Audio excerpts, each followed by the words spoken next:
Anda berada, apa kabar Anda di kesempatan hari ini? Nggak kerasa kita udah sampai di hampir penghujung bulan Februari 2021 ya. Berapa hari yang lalu baru ngerayain Valentine, hari kasih sayang katanya.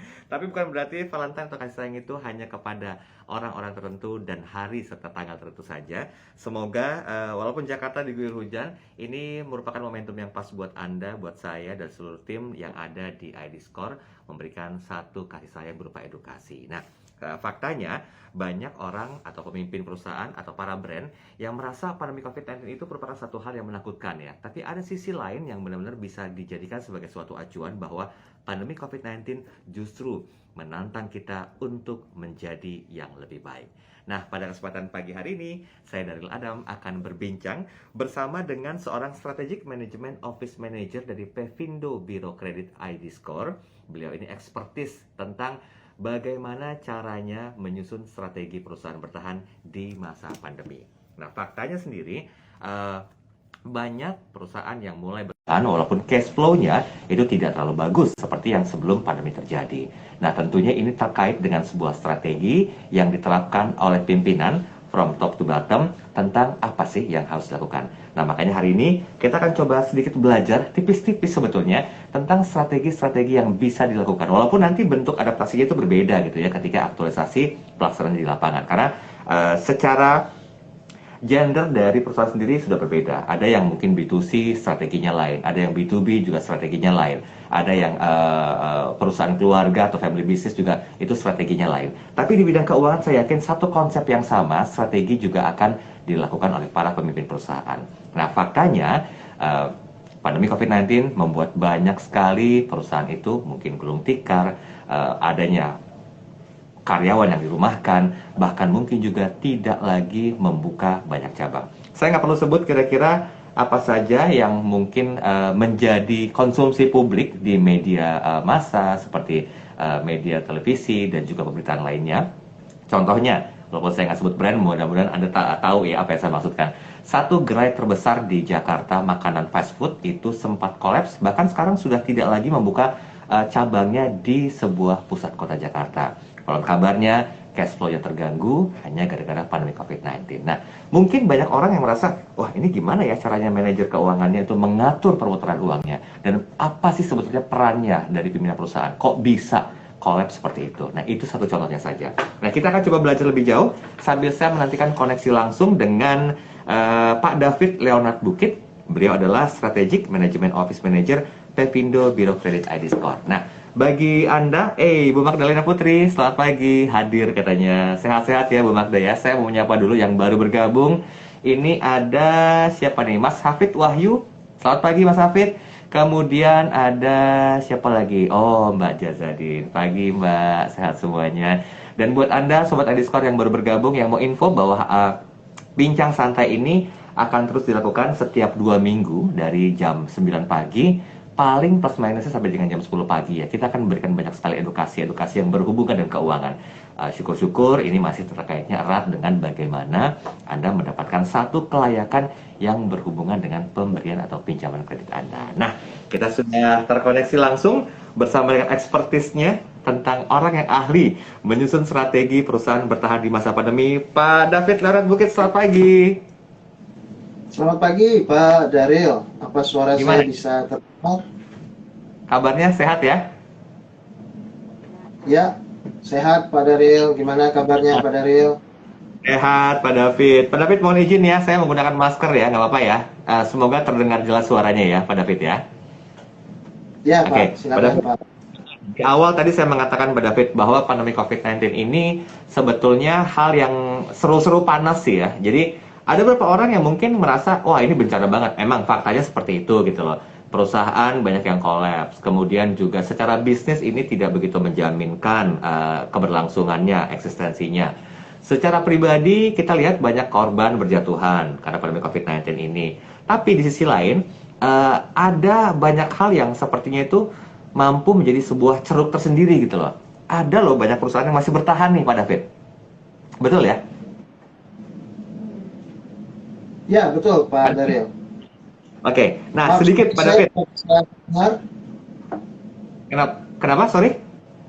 Apa suara saya bisa terdengar dengan Jelas? Terdengar dengan jelas, Pak David.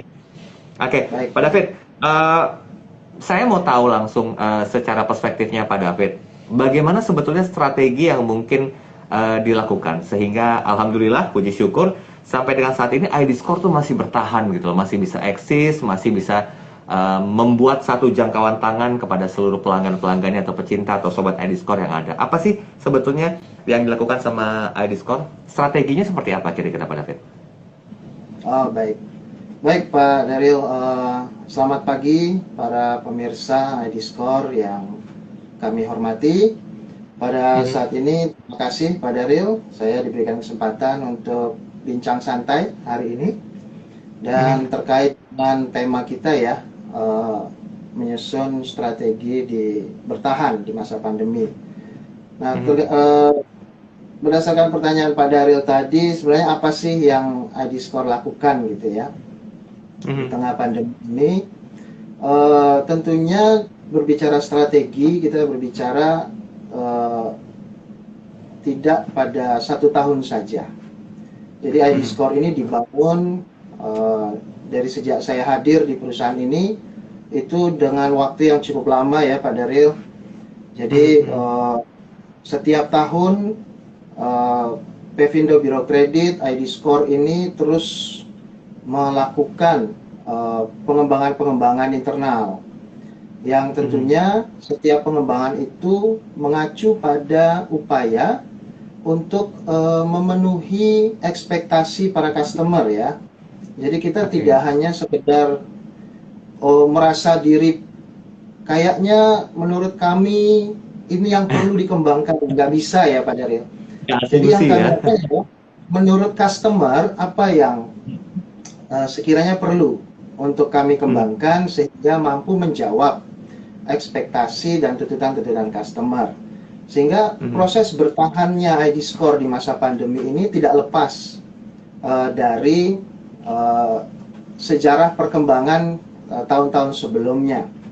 Nah, di tahun 2019 memang kita dapat menghasilkan suatu kinerja yang baik, begitu ya. Kita dapat menyatakan bahwa kedekatan dengan customer serta masukan-masukan customer yang untuk membantu kami improve itu sudah kita mulai rasakan di tahun 2019. Lalu kemudian di kuartal pertama tahun 2020 kita pun masih merasakan kedekatan itu dan kinerja yang baik. Namun ya kita tahu bersama Indonesia mulai mengalami dampak pandemi itu di bulan Maret ya, sekitar bulan Maret. Dan kita tahu bersama bahwa berbagai sektor industri itu terkena dampak. Betul. Nah, kemudian apa yang dilakukan oleh ID Score pada saat itu? Di masa kita pada saat itu sedang menuai kinerja yang baik atas dukungan kedekatan dengan customer pada saat itu, kita harus melihat kepada industri kita selebih luas lagi. Itu yang kita lakukan pada saat itu. Kita sangat hati-hati melihat berbagai faktor variabel industri yang mempengaruhi perusahaan. Salah satu faktornya kita bisa melihat adalah makroekonomi ya. Pada saat itu kita pantau terus berbagai informasi yang diberitakan di berita-berita terpercaya ya. Kita pantau terus. Kemudian ada satu titik di mana pada saat itu dari Bank Indonesia kemudian memberikan public speech gitu ya, bahwa ada terjadi penurunan kredit. Nah, pada saat itulah kemudian kita manuver. Jadi sepanjang tahun 2020 sebenarnya PBK awalnya sudah berencana untuk lari kencang ini, untuk tumbuh dengan cepat. Nah, pada saat bulan Maret kita mendapatkan kondisi industri yang kurang baik dan horizontal industri kita kurang baik juga gitu ya. Dan kemudian sudah pula mendapat dari otoritas informasi bahwa memang secara kumulatif, secara industri juga terjadi penurunan. Lah kita bermanuver. Nah, pemikirannya pada saat itu baik, kita coba manuver, tapi juga tidak melupakan upaya pertumbuhan tetap juga untuk mencoba bertumbuh. Sehingga pada saat kita mulai melakukan reprioritize program-program kita ya Pak ya.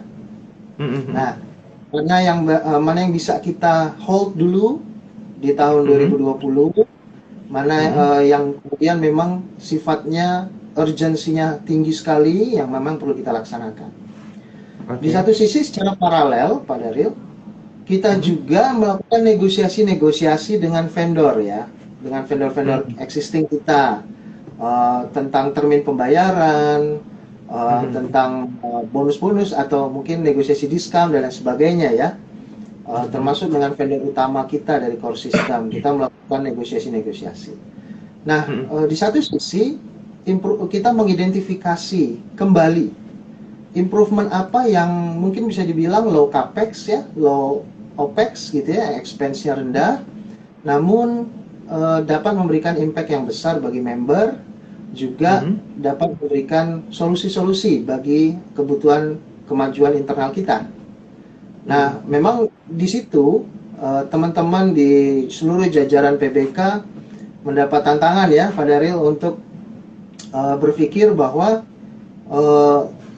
dengan efisiensi yang sedalam-dalamnya menghasilkan produktivitas yang setinggi-tingginya itu ya. Apalagi kita mulai mengenal kebijakan pemerintah untuk work from home di situ juga ya, sehingga komunikasi, koordinasi itu perlu dibentuk ulang untuk mengakomodasi kondisi itu gitu ya. Nah ya alhamdulillah puji Tuhan sepanjang tahun 2020 dengan manuver yang dilakukan PBK tetap berhasil menghasilkan laba gitu ya, tetap berhasil menghasilkan laba walaupun secara revenue kita belum terlalu optimal, namun demikian dengan manuver efisiensi kita masih menghasilkan laba dan dapat bertahan sampai dengan. Saya potong sedikit nih Pak David. Kan kalau kita melihat satu keadaan yang unpredictable itu kan kebanyakan orang tuh akan begitu panik ya. Contohnya mungkin ada istilah panic buying segala macamnya, sehingga membuat kita tuh nggak siap gitu lah, apalagi secara individual. Nah, yang ingin saya tanyakan, berapa lama proses adaptasinya Pak David? Ketika bulan Maret 2020 pandemik pertama terjadi di Indonesia, COVID terjadi di Indonesia di daerah Depok, kemudian sudah mulai menyebar. Itu ada waktu khusus nggak, intervalnya berapa lama ketika ID Score itu membuat satu rencana strategi ke depan? Ini nggak mungkin nih nggak bertahan nih, pasti kita harus bertahan dan harus gitu. Nah, berapa lama adaptasinya? Ini siapa tahu jadi sebuah pembelajaran juga, walaupun nggak pernah mengenal kata terlambat ya sebetulnya untuk melakukan banyak hal-hal positif. Gimana Pak David?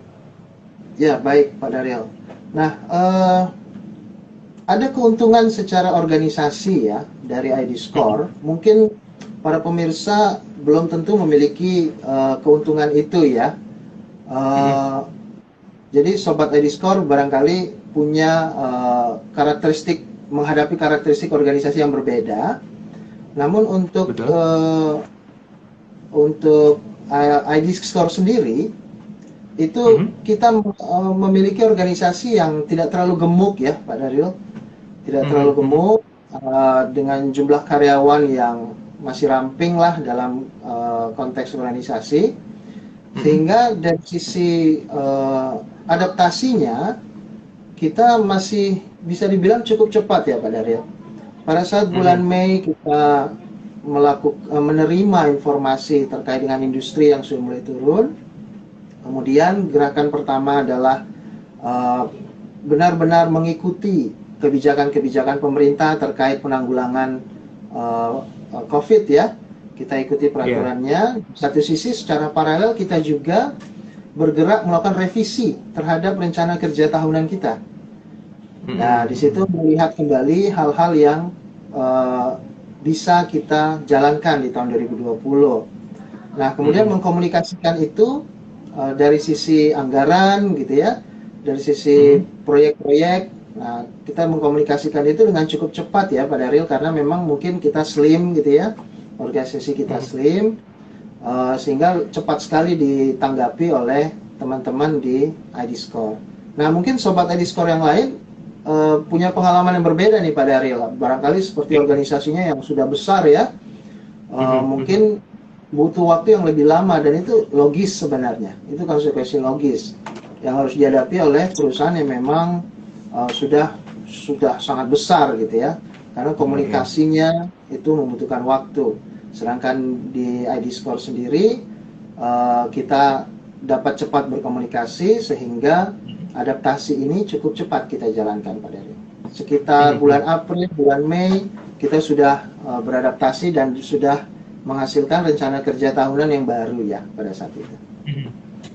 Oke, nah mungkin ini pertanyaannya terdengar sedikit teknis ya Pak, tapi harus saya tanyakan nih agar banyak sobat Ediscore yang mungkin bisa belajar juga nih, amin-amin mereka bisa aplikasikan ini ke perusahaan mereka walaupun mungkin secara strategi itu berbeda-beda. Nah, bicara masalah dampak kontraksi kinerja akibat pandemi COVID-19, bagaimana strateginya Ediscore agar ya syukur-syukur bisa bertahan terus, siapa tahu bisa melakukan scale up bisnisnya gitu loh. Apa dampak kontraksi kinerja akibat pandemi COVID-19?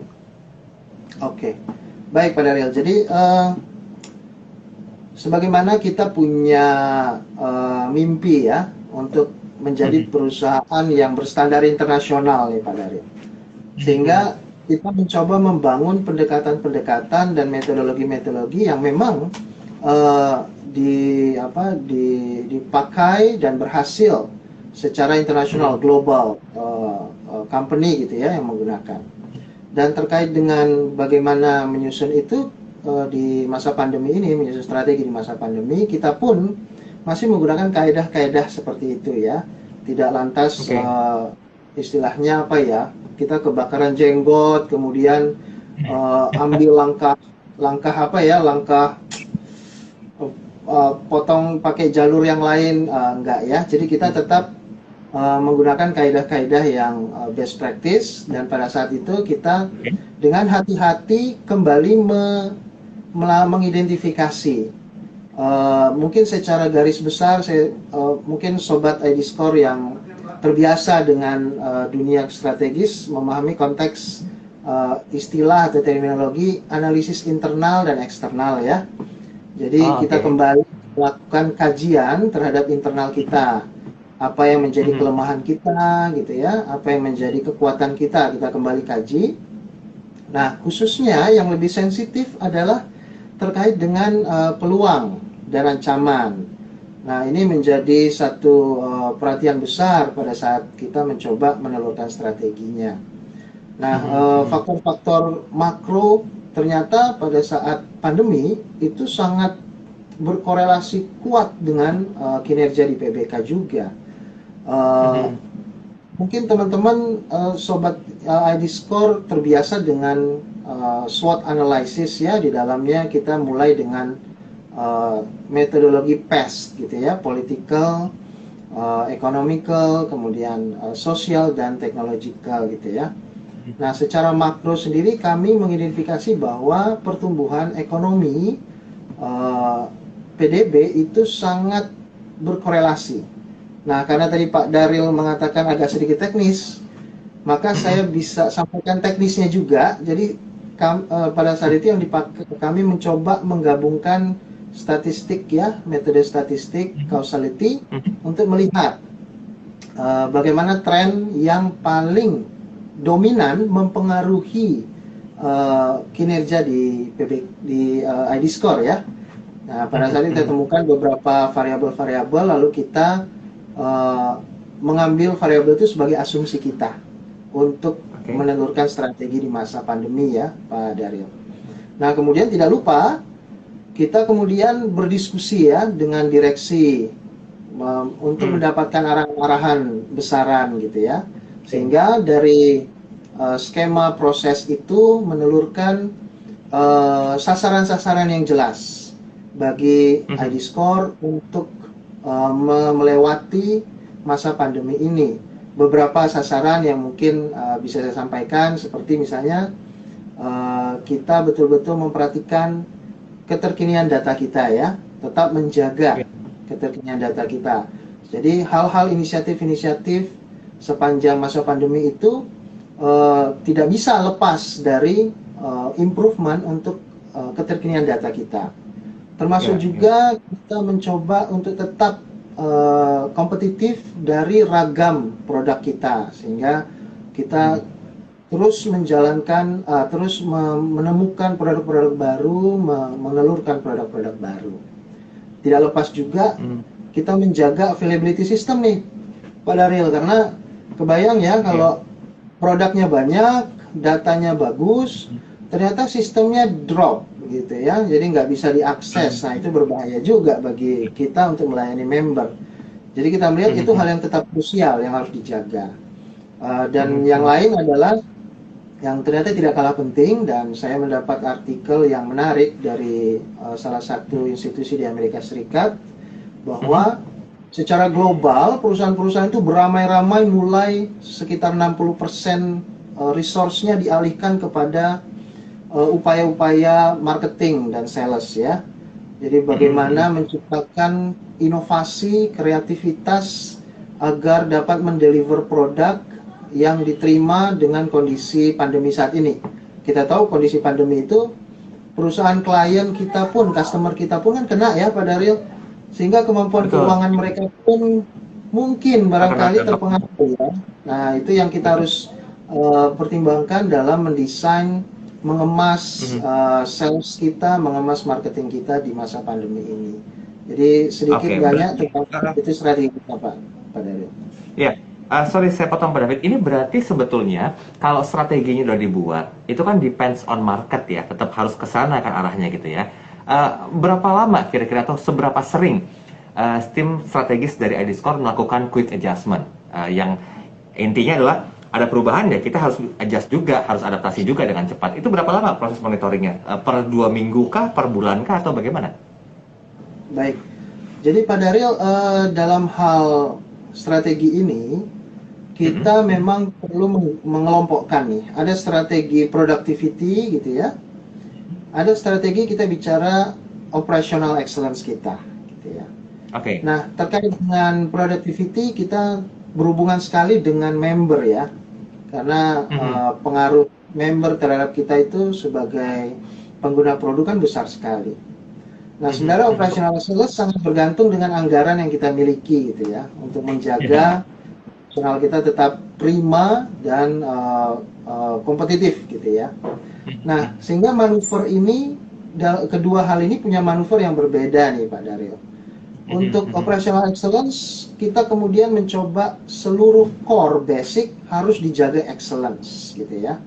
Nah, kita hati-hati sekali mengidentifikasinya, sehingga penempatan anggaran untuk inisiatif-inisiatif yang mendorong operational excellence itu kita masih bisa melakukan adjustment di situ.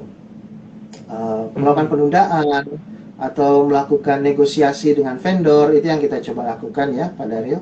Sementara untuk productivity kita mencoba baik dari sisi internal kita memperkaya kompetensi karyawan kita ya, ID Score, untuk bagaimana menghadapi masa pandemi ini. Di satu sisi kita juga memperhatikan customer, lebih sensitif terhadap customer kita, apa ya kebutuhannya, solusi apa ya yang kira-kira mereka butuhkan. Jadi quick adjustment ini secara tidak langsung mengcover 3 kelompok itu ya, 3 area itu ya Pak Daryl. Satu operational excellence kita, kemudian kompetensi karyawan, ID Score, serta bagaimana intimacy atau kedekatan kita dengan customer.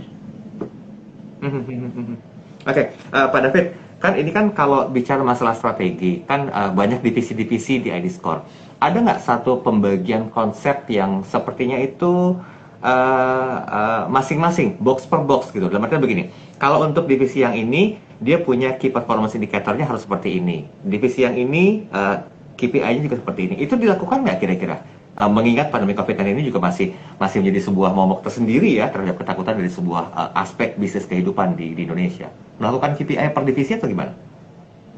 Ya, Pak Daryl. Jadi sesuai dengan pendekatan yang kita pilih ya, Pak Daryl, kita menggunakan strategic management system dengan execution modelnya menggunakan balance scorecard saat ini.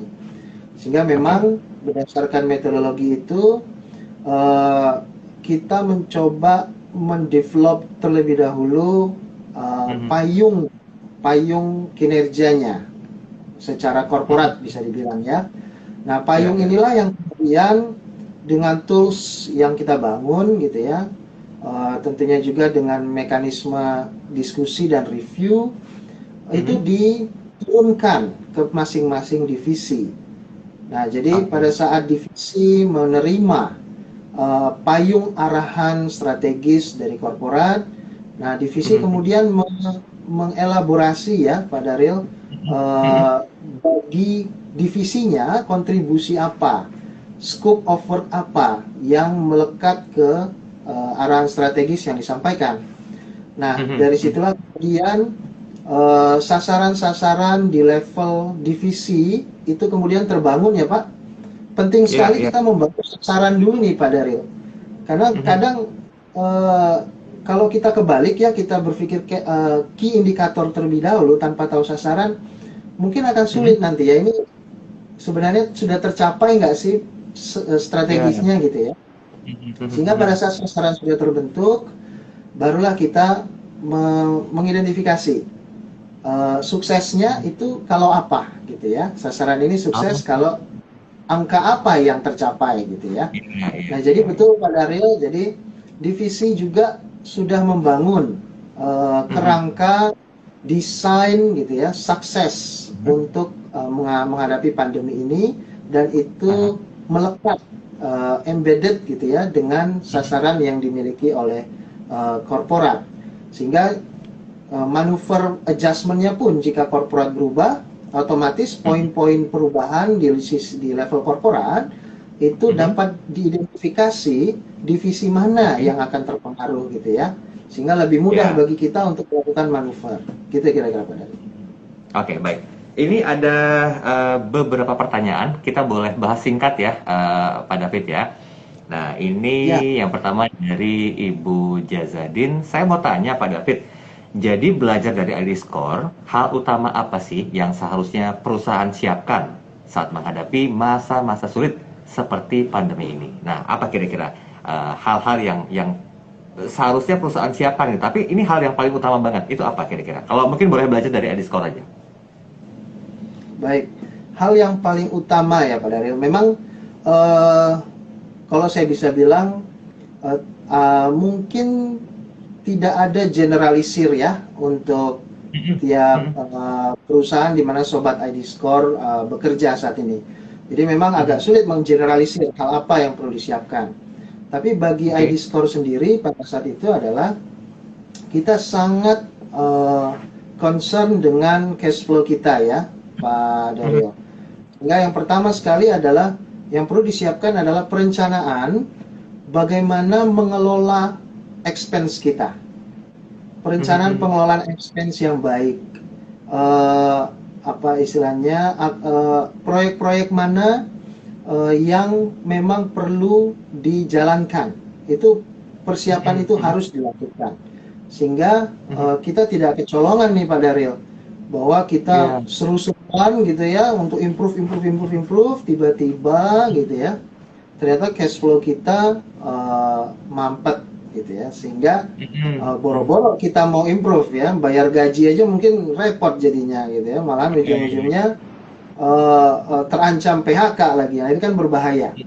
Nah, kita tetap pertama mempersiapkan perencanaan penggunaan anggaran kita, itu penting sekali, menyisir kembali anggaran-anggaran mana. Nah, perencanaan ini penting karena dengan perencanaan yang baik ini Pak Daryl, eksekusinya itu bisa dibilang sudah 70% sudah pasti berhasil gitu ya. Kalau kita mencoba untuk bertahan di masa pandemi, perencanaan yang baik terkait anggaran, penempatan anggaran ini akan membantu kita untuk survive ini di masa pandemi. Dan kan kabar baiknya bagi kita adalah ekonomi kan sudah mulai membaik ya, sehingga kita punya angin segar nih.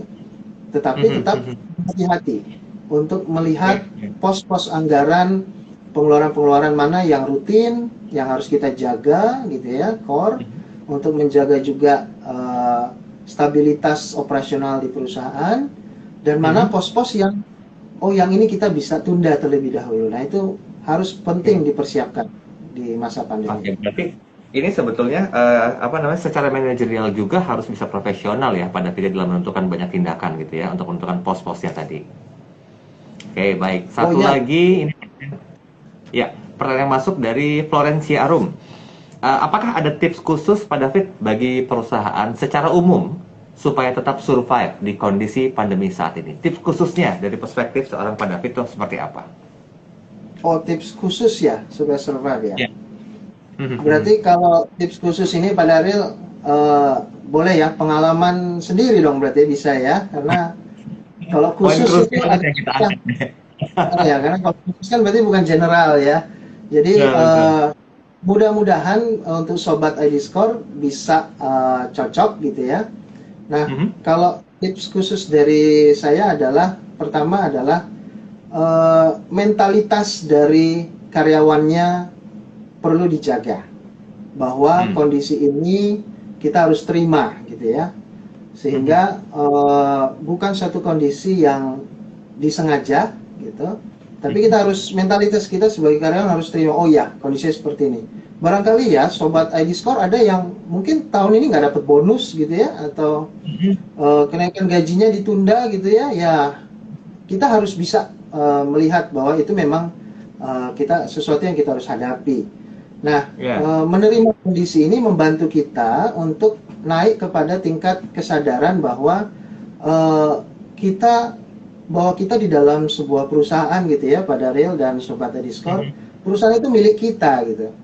Jadi Mhm. mari kita naik pada pada satu pemikiran bahwa ya yuk kita jaga bersama gitu ya, kita jaga Mhm. bersama apa hal-hal yang sekecil apapun gitu ya yang kita bisa jadikan peluang untuk improve Oke. kita coba jalankan dari pribadi kita sendiri dulu gitu ya Mhm. kemudian nanti melebar kepada kebijakan-kebijakan organisasi yang lebih besar kalau dipandang Mhm. improvement itu memang sangat mempengaruhi perusahaan gitu ya jadi bagi saya Mhm. tipsnya pertama adalah eh, mentalitas pribadi dulu ya Pak Daril uh, Mhm. untuk meyakinkan diri sendiri bahwa ya sudah kita hidup di new normal ya. Mari kita Ya. berkreasi, Mhm. berinovasi gitu ya untuk Yes. menghadapi kondisi ini bersama gitu. Itu Mhm. kalau Dan tips tidak. khusus ya Pak Daril. Kalau tips umumnya apa coba jabarkan sedikit? Oh kalau tips umum ya baik. Kalau tips umum itu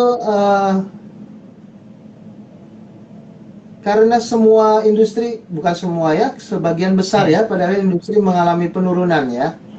Mhm. Maka pertama yang harus kita kita awasi adalah core operasional kita. Oke. Core-nya harus jalan, gitu ya. Mhm. Core harus jalan.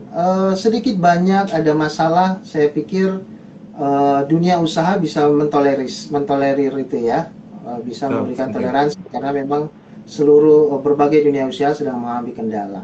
Tapi at least Mhm. kita tetap eksis, tidak Yes. tidak tiba-tiba menghilang ya dari industri tapi Mhm. tetap eksis Mhm.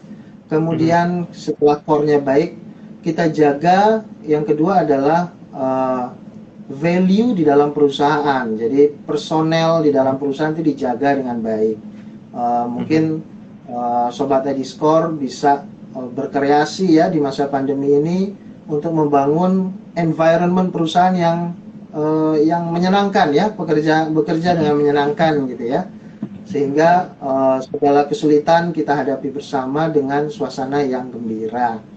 Nah yang Oke. ketiga adalah yang tidak kalah penting. Nah Mhm. ini kreativitas perlu dibangun kreativitas penjualan ya tim penjualan kita tim Mhm. penjualan. Mhm. Jadi teman-teman di garda depan ini memang tantangannya aduh luar biasa ya karena mereka harus menggali potensi-potensi transaksi bisnis gitu ya di tengah Mhm.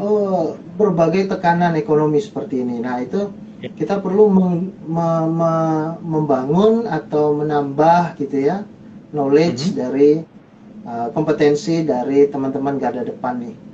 Kita Mhm. kira-kira Pak Mhm. Dari. Wah, dimintanya tips khusus, dikasih, tips umum juga dikasih gitu ya. Tapi ini sebetulnya depends on culture-nya juga ya, mungkin culture sebuah perusahaan juga ya, Pak David ya. Oh ya, sangat tergantung ya Pak Daryl, karena kedewasaan sebuah organisasi tidak lepas dari maturity dari masing-masing individu yang berada di dalam organisasi itu ya. Sehingga semakin mereka dewasa, semakin mereka berpengalaman, maka diharapkan sih organisasi itu semakin survive gitu ya Pak Daryl. Oke, satu lagi yang terakhir ini karena waktu kita sudah mepet, dari Pak Priyo Dewantono, maaf, secara analisa, kira-kira bulan berapa pada tahun 2021 kinerja swasta mulai membaik jika mungkin? Oke, ini pertanyaannya ngorek abis sebenarnya. Maaf, tadi dengan Bapak siapa tadi Pak Daryl yang bertanya ya? Pak Priyo Dewantono. Pak Priyo Dewantono, baik. Pertanyaannya singkat tapi memang berat sekali ya pertanyaannya ya. Karena kalau analisa mungkin secara umum ya Pak Daryl dan Sobat Ediscore, secara perencanaan strategis beberapa tokoh manajemen strategi ya yang sempat saya gali informasinya menganjurkan untuk kita berpikir bahwa pandemi pada saat perencanaan strategi berpikir untuk masa pandemi ini berlangsung 4 tahun ke depan, berpikirnya seperti itu ya, sehingga kita punya pilar-pilar strategis yang jangka panjang dan mengcover lebih banyak potensi-potensi kondisi yang mungkin ditimbulkan gitu ya, yang sangat unpredictable. Nah, kembali lagi ke pertanyaan bahwa kapan nih ya kita akan pulih ya gitu ya Pak Daryl ya. Ya. Betul. Nampaknya nih Pak, ini secara pribadi saya sampaikan berdasarkan analisis dan informasi yang saya dapatkan ya. Pemulihan di dunia usaha secara umum itu sangat dipengaruhi oleh 2 faktor menurut saya. Satu adalah geliat konsumsi. Jika konsumsi masyarakat mulai pulih, maka saya kira otomatis dunia usaha juga geliatnya akan mulai semakin baik gitu ya. Demand-nya baik, supply-nya pun otomatis akan men-trigger dunia usaha untuk kembali berputar ya. Roda operasionalnya lebih kencang. Yang kedua adalah terkait dukungan-dukungan dari pemerintah ya, kebijakan-kebijakan perbaikan dari pemerintah. Nah, melihat kondisi saat ini memang kita bisa sampaikan bahwa pemulihan kita akan tunggu di setidaknya Q2 atau Q3 ya, Pak Daryl dan Sobat Ediscore. Kita akan lihat karena apa? Didukung oleh, kita tahu vaksinasi sudah mulai muncul. Selain dari efek kesehatan, itu juga memberikan efek psikologis ya Pak Daryl dan Sobat Ediscore, bahwa masyarakat sudah semakin teredukasi bagaimana cara hidup dan bagaimana kembali untuk menjalani rutinitas bisnis sehari-hari gitu ya di tengah masa pandemi seperti ini. Mudah-mudahan dengan demikian pemulihan kita bisa lebih cepat gitu Pak Daryl. Baiklah Pak David, waktu kita nggak banyak, walaupun saya masih pengen banyak eksplorasi lebih dalam lagi tentang strategi. Karena kalau bicara masalah strategi kan itu kan ada from A to Z-nya, ada dijabarkan lagi secara mind map-nya mungkin, apa yang harus dilakukan, do and don't-nya seperti apa, kemudian juga quick response-nya seperti apa. Tapi, sorry to say, waktu kita mepet Pak David. Anyway, terima kasih banyak Pak David. Wejangan yang santai banget pagi hari ini, tapi punya arti. Jadi kalau orang bilang tuh, ini kita nggak cuma dapat kulitnya aja, tapi menyentuh daging sedikit ya, sampai ke dagingnya, belum nyentuh ke tulangnya. Lain kali mungkin kita bisa bahas lebih detail lagi Pak David ya, tentang hal yang berhubungan strategi di perjumpaan yang berikutnya. Terima kasih buat Anda, Sobat iDiscord yang sudah bergabung, yang semakin setia bersama dengan kami.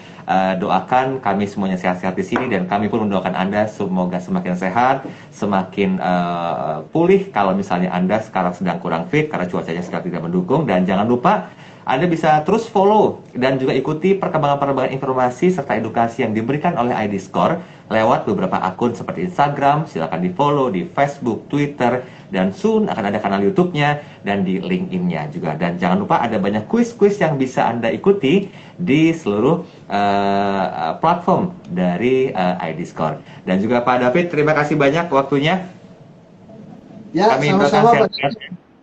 Salam sehat-sehat sehat selalu buat keluarga, tetap jaga jarak, dan pastinya mencuci tangan dan juga menggunakan masker ketika beraktivitas di luar. Dan nanti kan bincang santai berikutnya di 2 minggu ke depan dari jam 9 pagi sampai dengan jam 10 paling maksimal. Sekaligus saya Daryl Adam pamit undur diri. Terima kasih atas waktu dan kebersamaan Anda. Selamat pagi, selamat melanjutkan aktivitas, dan sampai jumpa.